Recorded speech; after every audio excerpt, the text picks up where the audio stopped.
जसे की समुद्राची शाही करून आणि आकाशाचा कागद करून सुद्धा तिचे उपकार मांडल्या जाऊ शकत नाही, अशी ही माऊली आपली आई.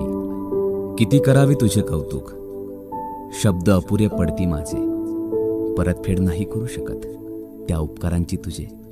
अमृतवाणी मला तू पाजिलास ग पाहना, जसे यशोदेच्या मांडीवर कृष्ण बाळ तान्हा. गुण अवगुणांचा माझ्या केला तू विलय, सर्व गुन्हे माफ होती असे तुझे न्यायालय. तुझ्या कुशीतली झोप आजच्या संसारात नाही, पुढचा जन्मही तुझ्या गर्भात मिळो ही वाट मी पाही. जगावे पुन्हा पुन्हा येऊन तुझ्या मी पोटी, जगावे पुन्हा पुन्हा येऊन मी तुझ्या पोटी. सर्वच दुनिया तुझ्या विना वाटे मला खोटी. तूच माझ्या जीवनाची पालटलीस ग काया, साष्टांग नमन करूनी पडतो तुझी या पाया.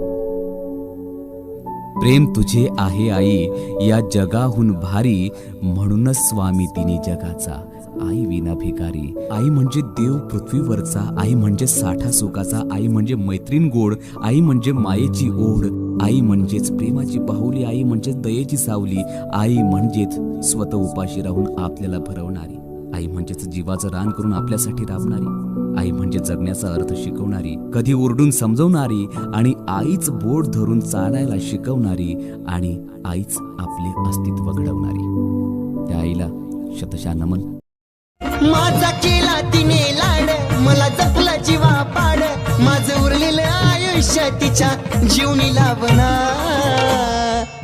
येडा माय आईला माझ्या सुखी ठेवना. देवा परी आई दैवत तुझं थोर, पिटणार नाही आई तुझ्या दुधाचे उपकार.